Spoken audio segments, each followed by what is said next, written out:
ഉണ്ടായതിനു ശേഷം എത്ര തവണ അദ്ദേഹം എന്നെ വിളിച്ചു എനിക്ക് കണക്കില്ല.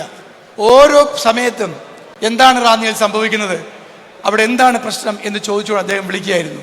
അതിന് ഞാൻ പ്രത്യേകം അദ്ദേഹത്തോട് നന്ദി രേഖപ്പെടുത്തുന്നു. ഈ നാടിൻ്റെ കടപ്പാട് അദ്ദേഹത്തെ അറിയിക്കുന്നു. അടുത്തതായി അദ്ദേഹത്തിൻ്റെ നമ്മുടെ ബഹുമാനനായ ഈ ജില്ലയുടെ ചുമതലയുള്ള മന്ത്രി ശ്രീ PC വിശ്വനാഥ് ഇവിടെയുണ്ട്. അദ്ദേഹം ആദ്യ ദിവസം മുതൽ ഇവിടെയുണ്ട്. ഇവിടുത്തെ പ്രവർത്തനങ്ങൾക്കെല്ലാം ഏകോപനം നൽകുന്നു. ബഹുമാനായ അടൂർ MLA ശ്രീ CV ശാന്തകുമാറുണ്ട്. ബഹുമാനായ ജില്ലാ കളക്ടർ ശ്രീ നിസാമുദ്ദീനുണ്ട്. ബഹുമാന ജില്ലാ പോലീസ് സൂപ്രണ്ടുണ്ട്. എല്ലാ ജനപ്രതിനിധികളുണ്ട്. പഞ്ചായത്ത് പ്രസിഡന്റുമാരുണ്ട്. ബഹുമാനായ ജില്ലാ കോൺഗ്രസ് കമ്മിറ്റിയുടെ പ്രസിഡന്റ് ശ്രീ സതീഷ് കൊച്ചുപറമ്പിലുണ്ട്. എല്ലാവരുമുണ്ട്. ഇനി ശാന്തമായി വളരെ ചുരുങ്ങിയ സമയത്തിൽ നമുക്കിത് പൂർത്തീകരിക്കണം. ഇതുവരെ റാന്നിയിൽ മുൻകാലങ്ങളിൽ ഒന്നും ഉണ്ടാകാത്ത വിധത്തിൽ സമാധാനപൂർവ്വം കാഷ്വാലിറ്റി ഇല്ലാതെ ഒരാൾക്കും പരാതിയില്ലാതെ ഇതുവരെ നമുക്ക് മുൻപോട്ട് കൊണ്ടുപോകാൻ കഴിഞ്ഞു. അത് എല്ലാവരുടെയും പ്രാർത്ഥനയും പിന്തുണയും സഹകരണവും കൊണ്ടാണ്. എല്ലാവരും സഹകരിച്ചു.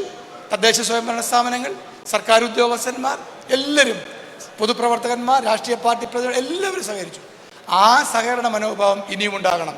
നമ്മൾ ഈ മുഖ്യമന്ത്രിയിൽ നിന്നും ധാരാളം പ്രതീക്ഷിക്കുന്നു. റാന്നിയുടെ കണ്ണീരൊപ്പാനാണ് അദ്ദേഹം എത്തിയിരിക്കുന്നത്.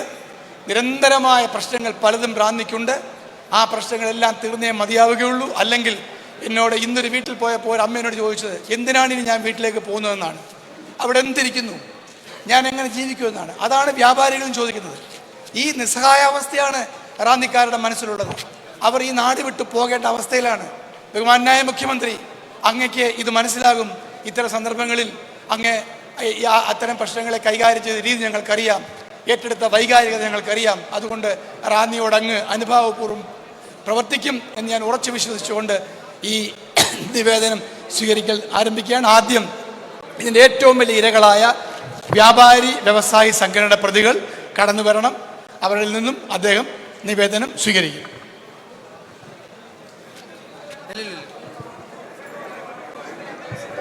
മറ്റുള്ളവരെല്ലാം ഇരിക്കണം. ആരും ഇങ്ങോട്ട് വരണ്ട. വ്യാപാരി സംഘടനാ പ്രതിനിധികൾ മാത്രം.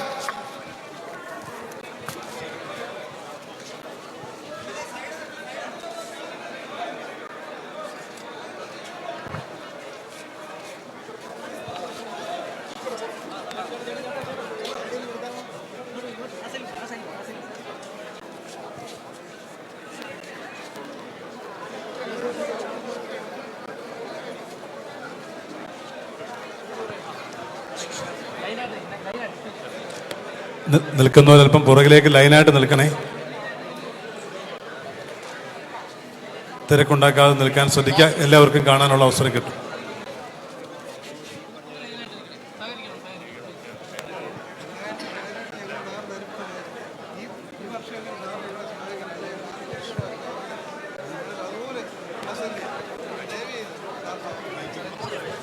അടുത്തതായി ഓരോരുത്തരായി വരണം. തിക്കും തിരക്കും ഉണ്ടാക്കരുത്. എല്ലാവരിൽ നിന്നും, ഇവിടെ വന്നിട്ടുള്ള അവസാനത്തെ ആളിൽ നിന്നും പരാതി സ്വീകരിക്കും. ആദ്യം ഈ ദുരന്തത്തിന് ഇരയായവർ, മറ്റു പല പ്രദേശങ്ങളിൽ നിന്നും നമ്മുടെ സഹോദരന്മാർ ഇവിടെ എത്തിയിട്ടുണ്ട്. അവരുടെ എല്ലാം പരാതി സ്വീകരിക്കും. പക്ഷേ കസാര മാറ്റിക്കൊടുത്ത ഇവർക്ക് അതുവഴി പുറകോട്ട് പോകാൻ പറ്റുമായിരുന്നു. പുറകോട്ടൊരു വഴി ആ മൂലയ്ക്കൂടെ പുറകോട്ട്, അല്ലെങ്കിൽ ഇവിടെ വലിയ തിക്കും തിരക്കുണ്ടാവും. ആളുകൾ നിവേദനം കൊടുത്തിട്ട് ഇടതുവശത്തൂടെ, ഹോളിന്റെ ഇടതുവശത്തൂടെ പുറകോട്ട് പോകണം.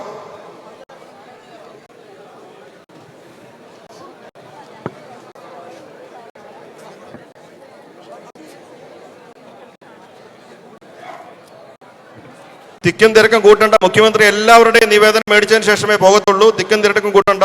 നിവേദനം കൊടുത്തിട്ട് ഇടതുവശത്തൂടെ ആ സ്പീക്കറിന്റെ സൈഡിൽ കൂടെ പുറകോട്ട് പോകണം.